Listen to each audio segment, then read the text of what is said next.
The year is 2012. The room is beige. The lighting is fluorescent. It's the annual conference for the American Society of Agronomy. A young woman stands at a podium, Dr. Eris Thorne. She is presenting her postdoctoral research. The title on the screen behind her reads, Regenerative Dryland Protocols, Dust Bowl Techniques, and 21st Century Yields. The audience is a mix of academics, corporate seed reps, and government officials. They are polite, they are skeptical. Dr. Thorne clicks to the next slide. It shows a map of a county in the arid West. Most of it is colored brown, signifying drought-stressed yields. But there is a patch of vibrant green, an island of impossible productivity. She points to it. That green anomaly, she says, is a single farm. For 50 years, it has outperformed every one of its neighbors. It uses 40% less water. It uses 70% less chemical fertilizer. Its soil organic matter has tripled, while the surrounding land has degraded. A man from a large chemical company raises his hand. He asks about the proprietary technology, the patents, the genetic modifications. Dr. Thorne shakes her head. There are no patents, she says. The technology is a 1930s McCormick Deering grain drill, modified by hand. The genetics are heirloom seeds, open-pollinated. The secret, she explains, is not a product. It is a process, a system, developed over 5 decades by one man. She clicks to the final slide. It's a black and white photograph. A man, weathered and lean, stands in a field of wheat. He has a quiet smile. His left pant leg is pinned at the knee. Beneath the photo, a name, Arthur Vance.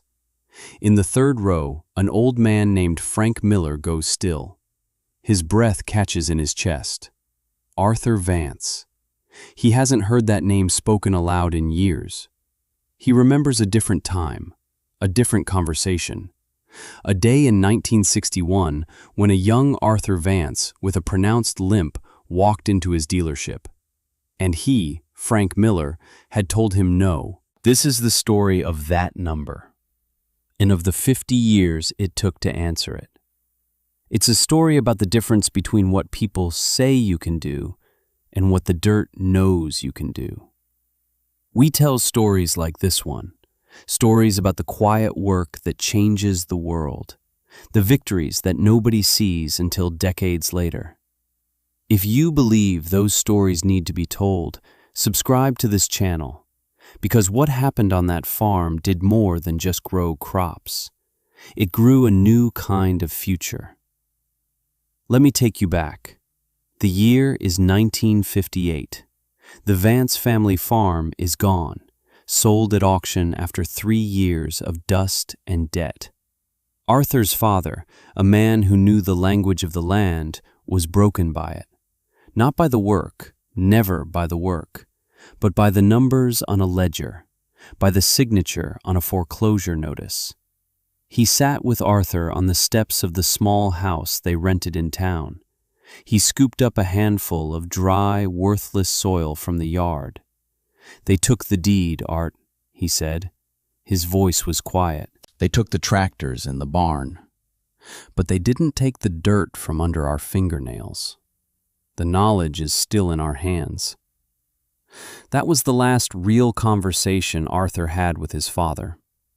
2 years later, his father was gone, leaving Arthur with a few $100s in a coffee can, and that one single idea.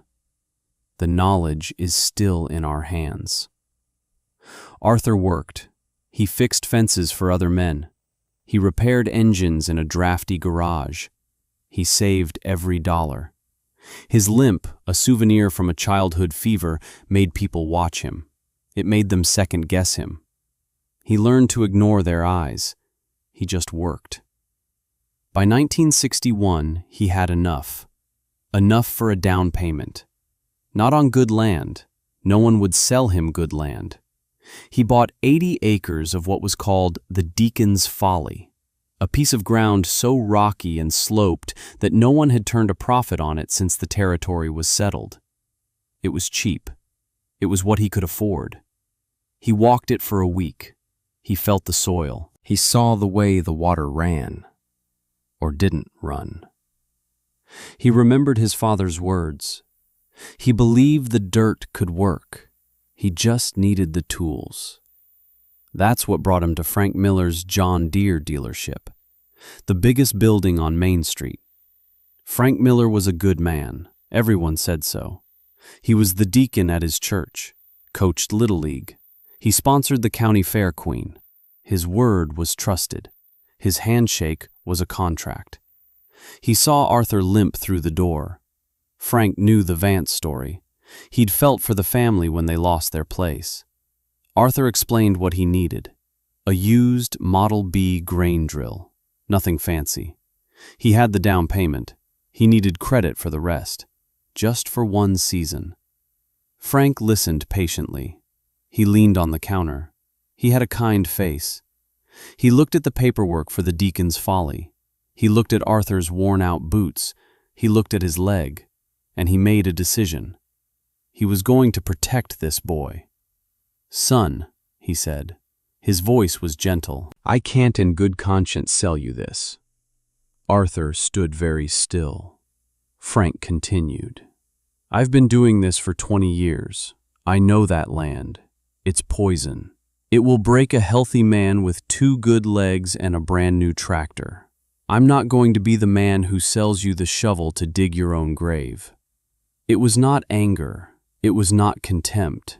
It was something softer, and in some ways, worse. It was certainty. Frank Miller was certain Arthur would fail, and because he was a good man, he would not participate in it. "I'm sorry, son," he said, "but it's for your own good." The refusal hung in the air, a wall made of kindness. Arthur didn't argue. He didn't plead. He just nodded, turned around, and walked out. The limp seemed more pronounced on the way out the door. Frank Miller watched him go. He felt he had done the right thing. He had spared a young man from inevitable heartbreak. He went back to his paperwork. He did not think of Arthur Vance again for a very long time. Arthur went home to his small rented room. He did not rage. He did not despair. He sat at a small wooden table, and he felt a cold, quiet resolve settle over him. Frank Miller's certainty had shown him the truth. No one would help him. No one would give him a chance. He could not ask for a seat at the table. He would have to build his own. The next Saturday was the county scrap auction, a boneyard of discarded machines and broken dreams. Farmers went there to buy parts, or to watch the final pieces of a neighbor's failure be sold for pennies on the dollar. Arthur walked the rows of rust. He passed over the newer, more complicated machines. He was looking for something else, something with good bones. And then he saw it, tucked away behind a collapsed hay rake, a McCormick Deering Model M grain drill from the 1930s. It was a wreck. The wooden seed box was splintered. The steel wheels were seized with rust. The planting discs were chipped and broken. It was a ghost of a machine. The auctioneer could barely get a bid. $5, he shouted. "Anyone give $5? Silence. Arthur raised his hand. "Sold," the auctioneer said, relieved to be rid of it. "For $3.50. It took him 2 days to haul it home. He spent the first week just taking it apart. Piece by piece, every bolt was a battle. Every moving part was frozen solid. He laid the pieces out on the floor of the garage he rented. It looked like the skeleton of some prehistoric animal. He started with the seed box. It was full of petrified dirt, mouse nests, and decades of debris. He shoveled it out. As he got to the bottom of the main hopper, his shovel hit something that wasn't metal, something soft. He reached in. He pulled out a small oilskin pouch. It was heavy and stiff with age. The leather was cracked. A drawstring was tied in a tight, firm knot. Nobody had opened it in a very long time. His heart beat a little faster. Maybe it was money, a forgotten stash. He worked the knot loose with his calloused fingers. He opened the pouch. It was not money. It was a book. A small leather-bound ledger. He opened it. The first page had a name written in faded ink. Elias Vance, his grandfather. The book was a farm journal, dated from 1934 to 1941, the Dust Bowl years. Elias had owned that very same drill. He had farmed a piece of land not far from the Deacon's Folly, and in this book he had recorded his experiments, his failures, and his breakthroughs. Arthur sat down on the greasy floor, and he began to read. His grandfather wrote about seed mixes, not monocultures. He planted wheat mixed with deep-rooted alfalfa, and a specific type of native clover. The clover fixed nitrogen. The alfalfa broke up the hard-pan soil and pulled moisture from deep below. He wrote about modifying the drill. He had welded small wings onto the planting discs to create tiny furrows that would catch and hold every drop of rain. He had adjusted the seed tubes to plant different seeds at different depths in the same row. It was a symphony of survival, a system born of desperation and genius. Knowledge that had been forgotten, replaced by bigger tractors and chemical solutions sold in plastic jugs.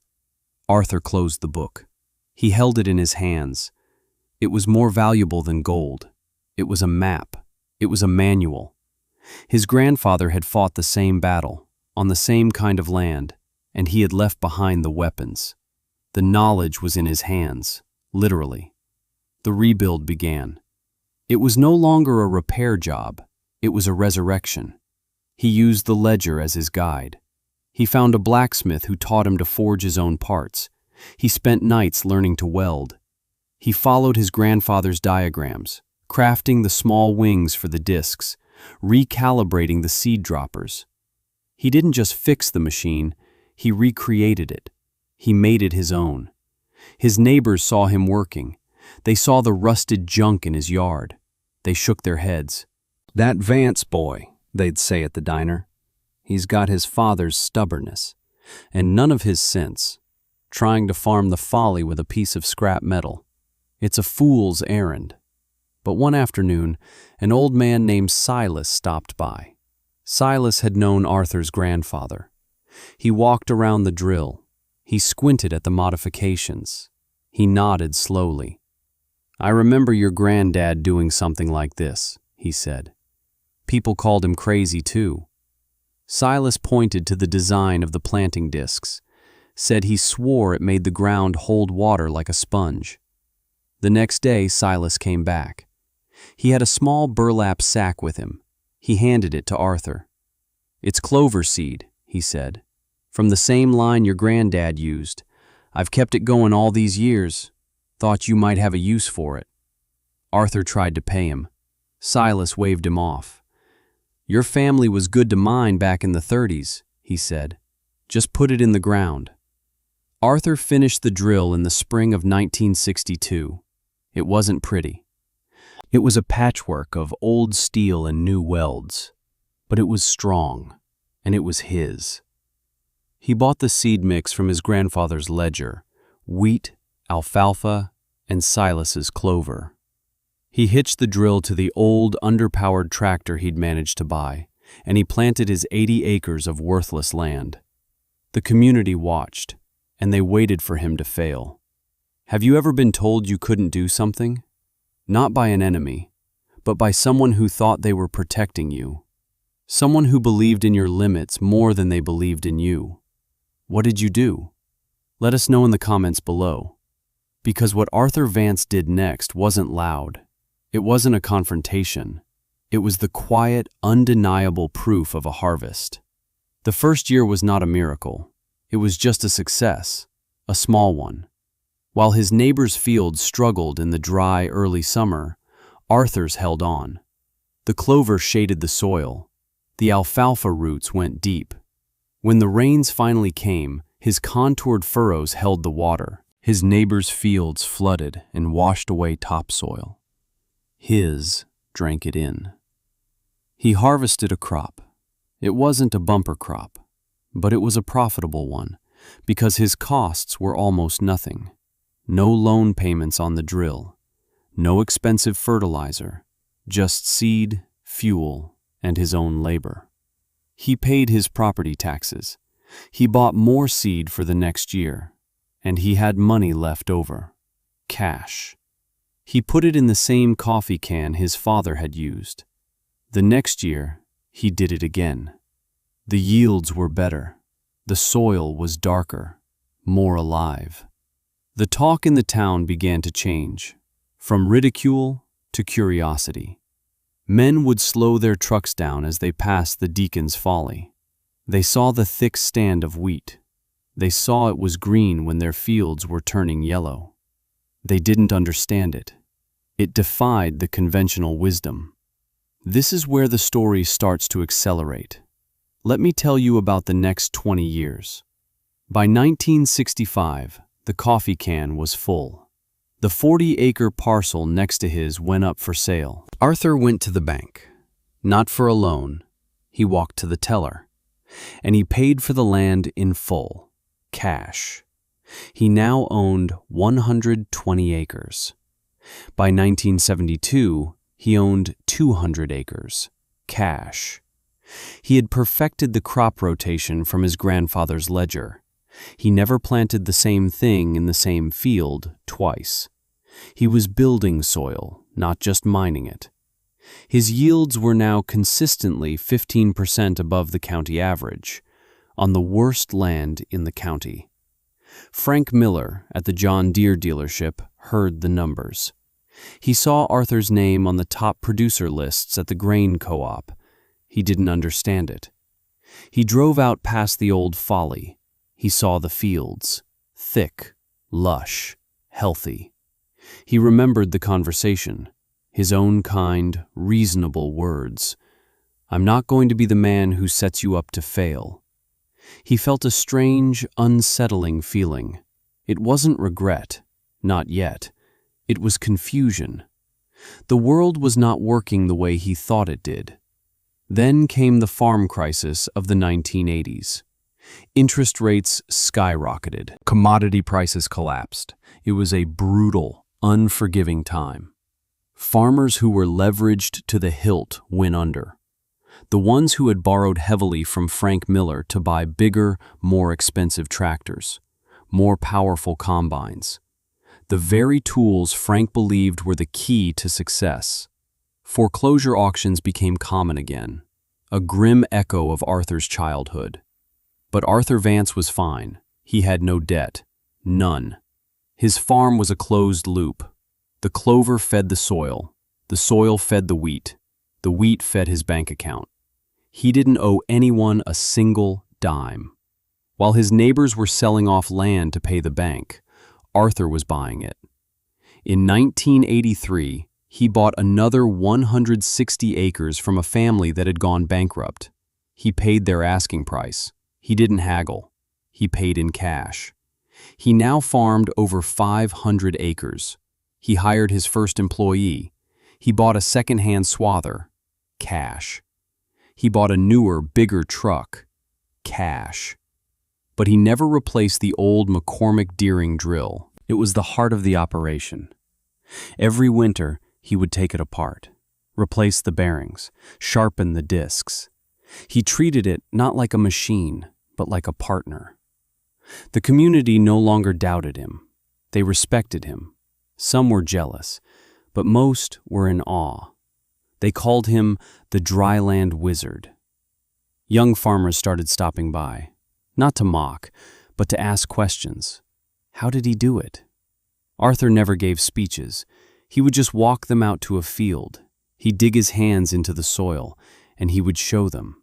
He'd show them the earthworms, the deep, rich, black loam he had built from rock and clay. "The dirt is the answer," he'd say. "Not the iron, not the chemicals, the dirt." He gave the knowledge away for free. The same knowledge his grandfather had written in the ledger. The same knowledge Silas had shared with a sack of clover seed. He was closing a circle. Frank Miller watched it all. from a distance. His business was struggling. He had sold the dream of bigger, better, faster, and that dream was failing as customers. Every time he saw one of Arthur's trucks drive past, laden with grain, every time he heard Arthur's name mentioned with reverence at the coffee shop, that feeling of confusion deepened. It was slowly turning into something else, something that felt a lot like being wrong. The reckoning came in 1995. Frank Miller was retired. His son David ran the dealership now. But the business was bleeding. Competition from big corporate chains, the lingering effects of the farm crisis. They were weeks away from closing the doors for good. The dealership his father had built from nothing, the proudest building on Main Street. David came to his father one evening. He was desperate. "Dad," he said, "we have one last chance. I think we should talk to Arthur Vance." Frank looked at his son. "Talk to him about what? Alone?" "No," David said. "About how he does it. Maybe we've been selling the wrong thing. We sell machines that need perfect fields. He has a machine that makes the fields perfect. We need to learn what he knows." The silence in the room was heavy. For Frank, it was the collapse of a lifetime of certainty. To go to Arthur Vance now, to ask for help. It was more than just a business decision. It was a confession. He agreed to go. The next morning, they drove out to Arthur's farm. It was nothing like the sprawling corporate operations. The buildings were modest, neat, functional. There were no giant silos with a famous brand name on the side. They found Arthur in his workshop. He was 58 years old now, lean and hard as fence wire. He was on the floor, working on the old McCormick Deering drill, the same one. He looked up as they entered. His eyes were calm. He recognized Frank immediately. He showed no surprise. He just waited. Frank's son started to speak, explaining their situation, but Frank held up a hand. He needed to do this himself. He walked over to the drill. He ran a hand over a new weld on one of the disc arms. "Arthur," he said. His voice was thick. "I was wrong." The words came out quiet. "And cost him everything.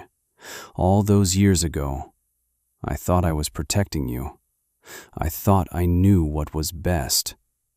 I was a fool." Arthur slowly got to his feet. He wiped his greasy hands on a red rag. He looked at Frank, and there was no triumph in his eyes. There was no anger. There was only a deep, quiet sadness. The kind of sadness that comes from a long, lonely fight. This was the moment of quiet devastation. "Frank," he said. His voice was even. "You weren't protecting me. You were telling me what you thought my life was worth. You were telling me what a man with a limp was allowed to dream. I've spent 34 years proving you wrong." He paused. He looked around the workshop, at the tools he had bought, the farm he had built, the life he had made. All of it started with your no. I wonder, sometimes, what I could have done with that time. The things I could have built.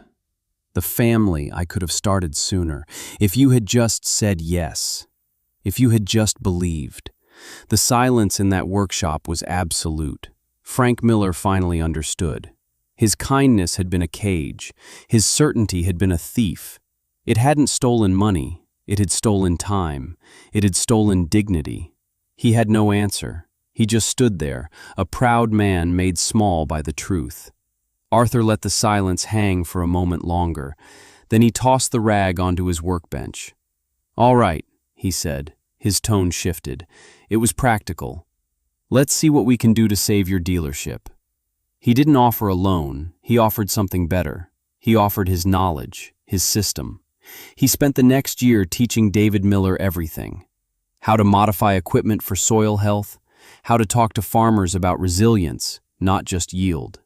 How to sell a system, not just a machine. The Miller dealership didn't just survive. It transformed. It became a regional center for sustainable agriculture, a place where farmers came to learn a different way, a better way, Arthur Vance's way. He never sent them a bill. This is where a story like this usually ends, with the vindication, the apology. But that's not the end of the story, because a legacy is not about proving one person wrong. It's about proving a system wrong. Arthur Vance never patented his methods. He never trademarked his seed mixes. He believed the knowledge belonged to the dirt, and to anyone willing to do the work. In 2001, he used the profits from a particularly good year to create the Vance Family Scholarship. It wasn't for students going to big agricultural universities to learn conventional farming. It was for young men and women who wanted to apprentice on farms like his, to learn the old ways. The scholarship provided them with a living stipend and a small grant to buy their first piece of land. On one condition: they had to buy marginal land, problem land, and bring it back to life. The first recipient was a young woman from the city with a passion for soil science. Her name was Eris Thorne. She spent 2 years working alongside Arthur, learning the rhythms of the drill, the language of the clover, the deep, patient work of building a farm from the ground up. He gave her his grandfather's ledger, trusting her with it. She's the one who took his life's work and translated it for the academic world. She gave it a name. She proved its scientific validity. She stood at that podium in 2012 and told the world about the quiet man who had changed everything. Arthur passed away in 2015. He was buried in a small cemetery overlooking the 80 acres he had started with, the Deacon's Folly. It was now some of the most fertile land in the state. His grandson runs the farm now. He uses the same principles, the same crop rotations. The farm has grown, but the philosophy remains: no debt, healthy soil, quiet work. Today, the old McCormick Deering grain drill sits in the County Agricultural Museum. It's the centerpiece of an exhibit on regional innovation. It's not shiny. It's still a patchwork of welds and worn steel. But people stand before it with a kind of reverence. They see the hand-forged parts, the modified discs. They see the story. In the farm office of Arthur's grandson, there's a piece of that drill mounted on the wall. It's the simple iron lever that raised and lowered the planting discs, worn smooth by his grandfather's hand. Sometimes, when he's facing a difficult decision, he'll walk over and run his own hand over that cool, smooth iron. He closes his eyes, and he remembers.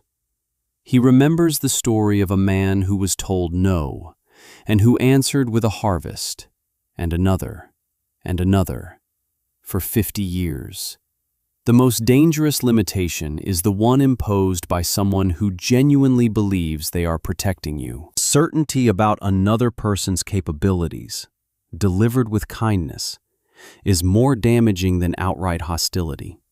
Because you cannot fight it with anger. It can only be disproven, with decades of work, with the quiet, relentless proof of your own 2 hands. Right now, somewhere in the world, a good person is about to tell someone what they can't do. They'll say it with concern. They'll mean well. They will be certain. If you know someone who is facing that gentle, crushing certainty, share this story with them. Remind them that the world's opinion of their limits is just that, an opinion. The truth is in the dirt. The truth is in the work. Subscribe for more stories of the quiet victors, the ones who change the world 1 acre at a time.